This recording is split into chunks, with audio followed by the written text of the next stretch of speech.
Everyone should have a simple go-to biscuit recipe. Let me show you ours. Start by adding 1 stick of butter to a small saucepan and allow the butter to melt over medium heat.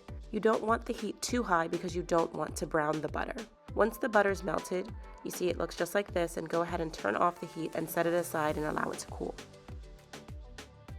Now for the dry ingredients. My husband's the one doing the baking today, so he sifts all his ingredients.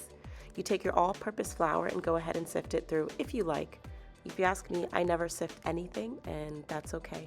I never get lumps. Next, you'll go ahead and add your baking powder.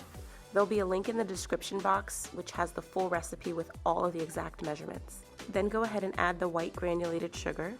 Once all of that goes through, the last thing you're going to be adding is some fine sea salt.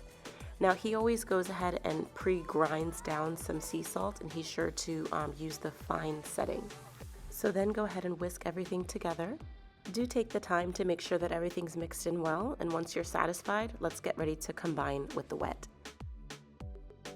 Next, you're going to add the milk to the dry ingredient mixture.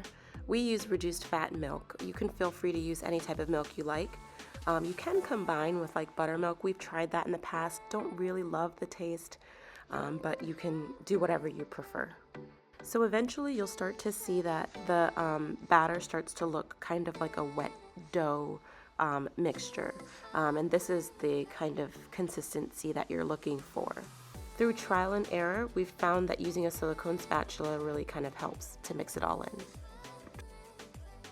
So now we get ready to bake. We go ahead and take our melted butter, which at this point is cooled, pour it into the pan, and then my husband kind of just moves it around with his hand just to make it all distributed throughout the pan. Next, you go ahead and take your biscuit batter, and you basically kind of spoon it or pour it directly into the butter.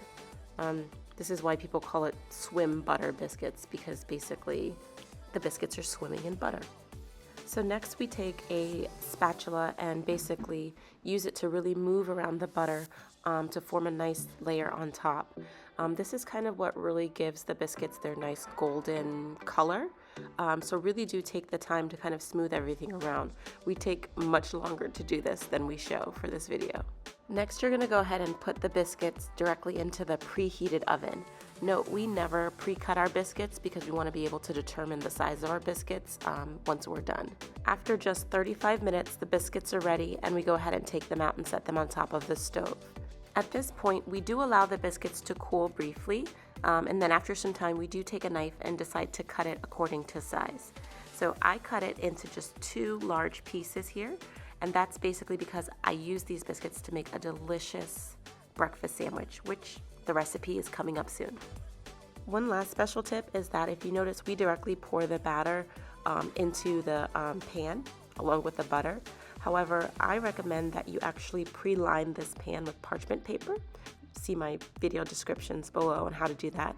And basically that way it'll be super easy for you to remove these biscuits when you're done.